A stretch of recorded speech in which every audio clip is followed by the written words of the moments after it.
The reason I really decided to go forward with my dream of being in education was really tied to my own experience as a student when I was in elementary school, middle high school, and in higher ed. I was in rural Wisconsin, so I was the only blind person that I knew for most of my life until I was in high school when I first met another blind person. And so I had some really solidly positive experiences when I was in K-12. And I had some really negative experiences too, where I just believed that the educator could have made different choices that could have allowed me to participate and be more fully engaged in the classroom just by making some simple adjustments. That's really what inspired me to be a teacher. I am married to my husband, Jeremy. We've been married for 15 years. I have 7 children, so they keep me very busy.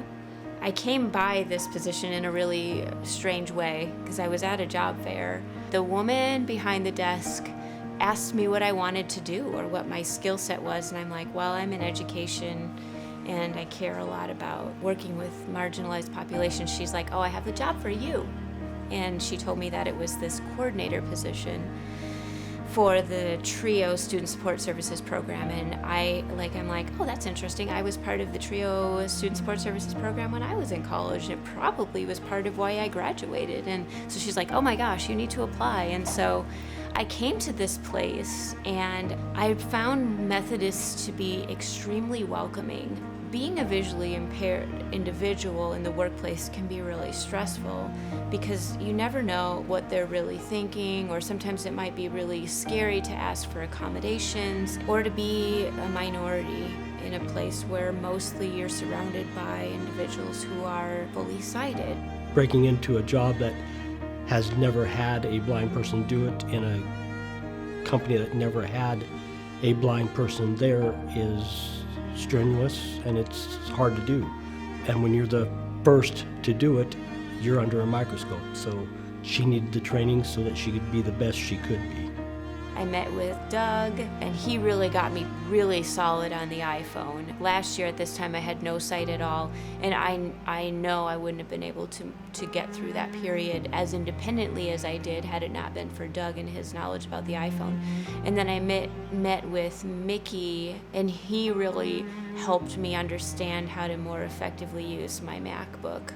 Because I work in an environment that does still rely on some Windows products, I also had to be able to use my own workstation here for the things that weren't accessible on an Apple product, and so Donovan helped me to develop the skills in that. We keep training so that we can prove what the blind low vision can do, and if somebody wants a job that a blind person has never had, they've got the confidence to go out and try for it and hopefully succeed and get that job. We don't want any limitations for a blind or low vision person not to try for what they want. I love the students that I work with, because all of the students I work with are either first generation college students, they're low income college students, or they're students with disabilities. So they are students who face barriers to be here. They are the students that are least likely of being successful in a higher ed environment. And so my role is to make sure that they make it. The ability to receive that training from Outlook and to meet with the trainers and have them target exactly what I needed was absolutely essential to my ability to do this work. Outlook is able to provide so many opportunities that wouldn't otherwise be available for individuals who are visually impaired. I mean, we all hope that we can make a difference, but a donation to Outlook really will make a difference.